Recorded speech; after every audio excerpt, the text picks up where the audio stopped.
حکومت کا جو بیانیہ تھا گھڑی چور کا، وہ بیانیہ تو پاش پاش ہو گیا، وہ بیانیہ تو خاک ہو گیا، مٹی ہو گیا۔ تو بہرحال یہاں کیسز تو بنتے ہیں کہ ایک پائن ایپل نہیں چھوڑا تو باقی پیچھے کیا بچا ہوگا۔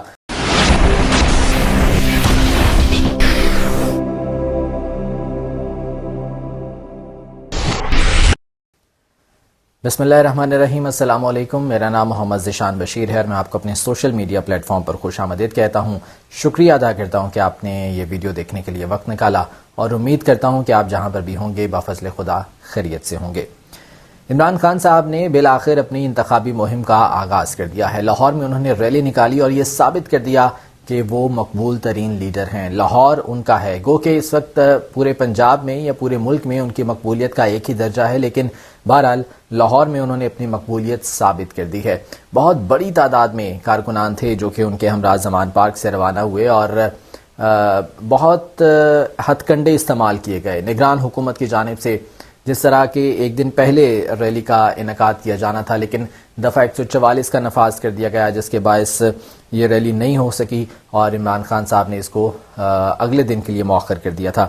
بہرحال یہ ریلی جب شروع ہوئی تو کنٹینرز لگا کر راستے بھی بند کیے گئے، اس کے علاوہ مارکیٹس راستے سے جو ہے وہ بند کروا دی گئیں، اور بھی بہت سے ایسے ہتھ کنڈے تھے جو کہ نگران حکومت کی جانب سے استعمال کیے گئے۔ لیکن بہرحال ایک بہت بڑی تعداد کارکنان کی نہ صرف زمان پارک سے عمران خان صاحب کے ساتھ روانہ ہوئی، بلکہ راستے سے بھی جوک در جوک لوگ جو ہے اس ریلی میں شامل ہوتے گئے۔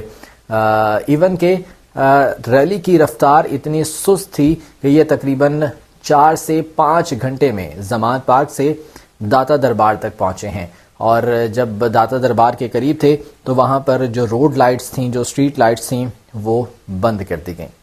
یہ بھی ایک ہتھ کنڈا تھا اس نگران حکومت کا، تاکہ لائٹس یہاں پر نہ ہوں اور لوگوں کی تعداد کو کم دکھایا جا سکے یا لوگوں کو یہاں پر آنے سے روکا جا سکے۔ لیکن بہرحال یہاں پر آتش بازی کا شاندار مظاہرہ ہوا اور لوگوں نے ثابت کر دیا، تحریک انصاف کے کارکنوں نے، لاہور کی عوام نے ثابت کر دیا کہ وہ کپتان کے ساتھ ہیں، اور کپتان نے مینار پاکستان پر جلسے کا باقاعدہ طور پر اعلان کر دیا ہے۔ اتوار کے روز یہ جلسہ ہونے کے لیے جا رہا ہے۔ 2011 کی تاریخ ایک بار پھر سے دہرائی جائے گی۔ یہ آپ کو یاد ہوگا 2011 میں تاریخ کا ایک بہت بڑا جلسہ عمران خان صاحب نے کیا تھا مینار پاکستان پہ، اور ثابت کر دیا تھا کہ وہ آنے والے وقت کے ایک بڑے لیڈر ہیں۔ تو اب وہی تاریخ جو ہے وہ دوبارہ سے دہرائی جائے گی، اور امید یہ کی جا رہی ہے، امید کیا بلکہ یقین ہے کہ کارکنان جو ہے وہ بڑی تعداد میں ایک بار پھر سے مینار پاکستان پہنچیں گے۔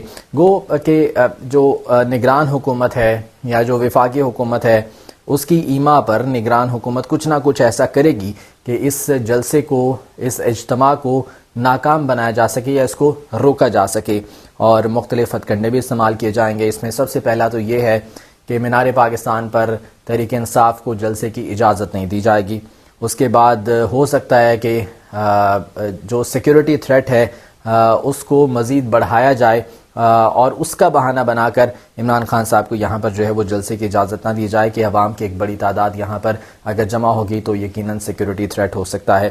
تو یہ بہت سی چیزیں ہیں جو کہ ہو سکتی ہیں، لیکن بہرحال انتخابی مہم ہے۔ آج BBC کو انٹرویو دے رہے تھے عمران خان صاحب، اور انہوں نے اس میں بھی یہ بات کہی ہے کہ ایک جانب انتخاب ہونے کے لیے جا رہے ہیں اور انتخابی مہم چلانے نہیں دی جا رہی، یعنی کہ جو انتخاب ہیں وہ انتخابی مہم کے بغیر تو نہیں ہو سکتے۔ تو یہ ہتھ کنڈے جو ہے وہ نگران حکومت استعمال کر رہی ہے، چونکہ کوشش ابھی تک یہی ہے وفاقی حکومت کی، PDM کی حکومت کی اور نگران حکومت کی بھی، کہ الیکشنز کو ایک بار پھر سے جو ہے وہ التوا میں ڈالا جا سکے۔ گزشتہ ولاگس میں اس حوالے سے میں بات کر چکا ہوں، اور بہت سی ایسے ریزنز آپ کو میں بتا چکا ہوں، ایسی وجوہات جو ہے وہ بتا چکا ہوں جنہیں بنیاد بناتے ہوئے الیکشن کو ڈیلے کیا جا سکتا ہے یا ڈیلے کرنے کی کوشش کی جا سکتی ہے۔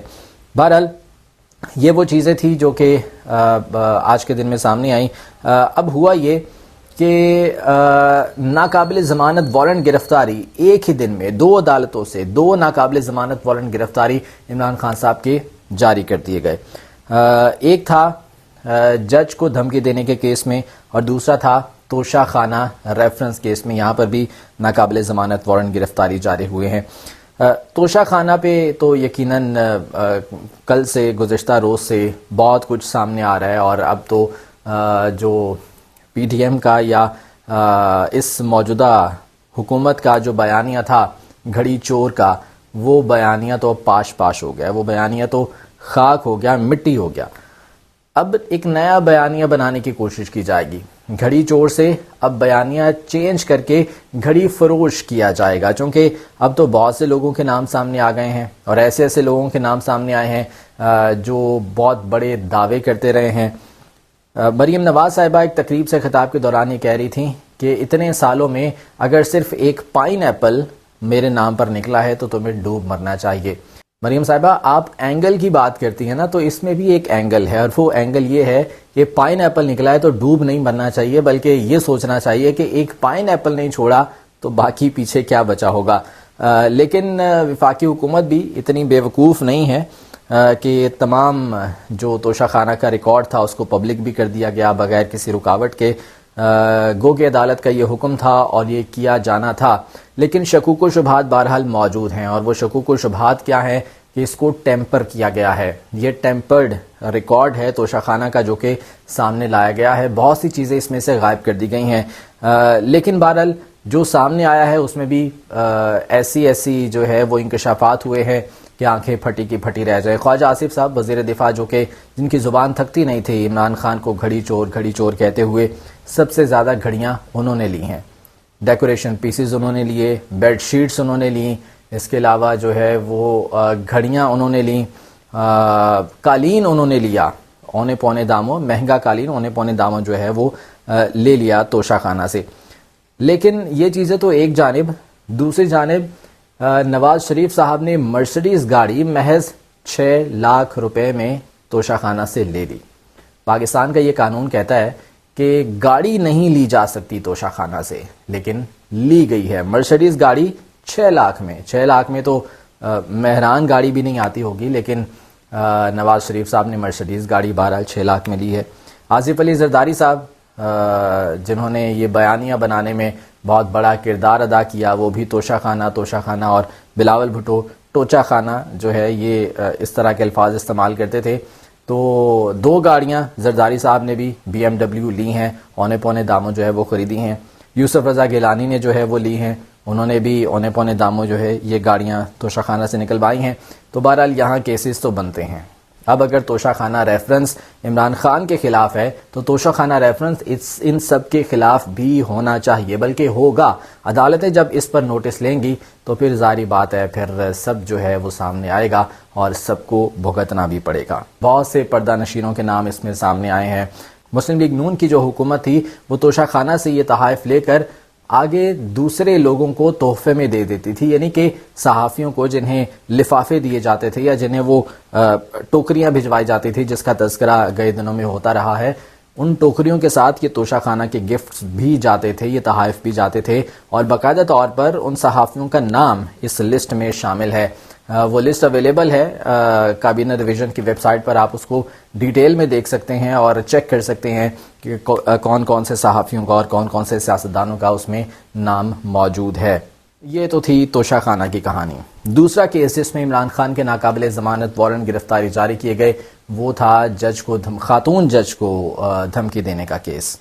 اب یہ معاملہ جب سامنے آیا تھا تو عدالت نے باقاعدہ طور پر اس کا نوٹس لیا تھا، اس پر جو ہے وہ توہین عدالت کی کارروائی ہوئی تھی، اور عمران خان صاحب پھر باقاعدہ خاتون جج کے چیمبر میں گئے تھے، ان کی عدالت میں گئے تھے، وہ وہاں پر موجود نہیں تھیں، لیکن عمران خان صاحب نے یہ کہا تھا کہ جج آئیں تو انہیں بتائیے گا کہ میرے الفاظ سے ان کی دل آزاری ہوئی ہے تو میں معذرت کرنے آیا ہوں، میں معافی مانگنے کے لیے آیا ہوں، اور یہ الفاظ انہوں نے وہاں پر کہے تھے۔ لیکن بہرحال یہ کیس ابھی بھی جو ہے وہ چل رہا ہے، اور دوسری جانب ہم دیکھتے ہیں کہ مریم نواز ایک جلسے میں، ایک کنونشن میں 2 ججز کی باقاعدہ تصویریں چلاتی ہیں، انہیں پروپیگنڈے کا نشانہ بناتی ہیں، انہیں تنقید کا نشانہ بناتی ہیں، انہیں بائسڈ قرار دیتی ہیں، لیکن وہاں پر تو توہین عدالت کی کارروائی نہیں ہوتی، وہاں پر تو قانون جو ہے وہ خاموش ہے، وہاں پر تو قانون کچھ نہیں کر پا رہا ہے۔ تو یہ دوہرا معیار تو پھر نہیں ہونا چاہیے. اگر عمران خان صاحب کے خلاف کارروائی ہو رہی ہے تو مریم نواز کے خلاف بھی توہین عدالت کی کارروائی ہونی چاہیے. دھمکیاں دینے کی الزام میں جو ہے ان کے خلاف مقدمہ ہونا چاہیے, کارروائی ہونی چاہیے. باقاعدہ طور پر جس طرح سے ججز کی تصویریں چلا کر جلسے میں انہیں تنقید کا نشانہ بنایا گیا, اس کے خلاف یقیناً مقدمہ اور قانونی کارروائی ہونی چاہیے. تو بہرحال یہ وہ دو کیسز تھے جن پہ ناقابل ضمانت عمران خان کے وارنٹ گرفتاری جاری ہوئے ہیں. خان صاحب پہلے بھی یہ کہہ چکے ہیں کہ وہ عدالتوں میں جانے سے گھبراتے نہیں ہیں, نہ وہ انکار کرتے ہیں. مسئلہ صرف یہ ہے کہ سیکیورٹی تھریٹس ہیں, ان کی جان کو خطرہ ہے. وزیر آباد میں حملہ ان پر ہوا, بال بچے عمران خان صاحب, اللہ تعالیٰ انہیں صحت اور زندگی عطا کرے. لیکن اس طرح کے سیکیورٹی تھریٹس موجود ہیں. وہ یہ کہہ رہے ہیں کہ یا تو سیکیورٹی فراہم کر دی جائے یا پھر ان کی جانب سے درخواست دی گئی ہے کہ ویڈیو لنک کے ذریعے انہیں تمام کیسز میں پیش ہونے کی اجازت دی جائے. 80 کے قریب کیسز ہیں. اب یہ ایک ناممکن سی بات ہے کہ فردن ہر کیس میں جو ہے وہ عدالت میں جا کر پیش ہوں اور پیشیاں بھگتیں.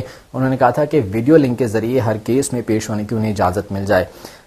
لیکن بہرحال ابھی تک ان کی اس درخواست پر کسی بھی قسم کا کوئی فیصلہ نہیں آیا ہے. اور جو وفاقی حکومت ہے, نگران حکومت ہے, ان کی کوشش یہی ہے کہ عمران خان کو کسی طریقے سے گرفتار کیا جا سکے, کروایا جا سکے. تو یہ تمام ہتھ کنڈے اسی لیے استعمال کیے جا رہے ہیں. تو یہ تھی آج کی ڈیولپمنٹ. لیکن لاہور نے بہرحال ثابت کر دیا ہے کہ وہ عمران خان کے ساتھ ہیں, پی ٹی آئی کے ساتھ ہیں. اور نواز شریف صاحب جنہوں نے اپنی پوری زندگی لاہور میں گزاری اور یہاں پر جسے نون لیگ کا گڑھ کہا جاتا تھا, اپنی پوری سیاسی لائف میں نواز شریف صاحب نے صرف ایک لانگ مارچ کیا, اور وہ بھی ججز بحالی کا تھا. وکلا کا وہ لانگ مارچ تھا جسے نواز شریف صاحب نے ہائی جیک کیا, اور وہ ایک لانگ مارچ تھا. لیکن عمران خان صاحب ہر ریلی میں, ہر مارچ میں, چاہے وہ احتجاجی جلسہ ہو, چاہے وہ انتخابی مہم ہو, چاہے وہ ریلی ہو, انہوں نے یہ ثابت کیا ہے کہ وہ مقبول ترین لیڈر ہیں. اور آج ایک بار پھر سے لاہور نے ان کا ساتھ دے کر یہ ثابت کر دیا کہ عمران خان ہی آنے والے وقت کے وزیر اعظم ہے. اس حوالے سے اب دیکھنا یہ ہے کہ آنے والے دنوں میں کیا پیش رفت ہوتی ہے, اسپیشلی جو کیسز ہیں عمران خان صاحب کے خلاف اور جن کے حوالے سے وہ ان خدشات کا اظہار کر چکے ہیں کہ انہیں گرفتار کیا جا سکتا ہے. اس انتخابی مہم کو روکنے کے لیے الیکشن سے پہلے کوشش یہی ہوگی اس حکومت کی کہ عمران خان کو گرفتار کیا جائے. بہرحال جو بھی صورتحال ہوگی اس بارے میں بات کرتے رہیں گے. اپنا بہت سارا خیال رکھیے گا. مجھے اجازت دیجیے. اللہ نے کے بعد.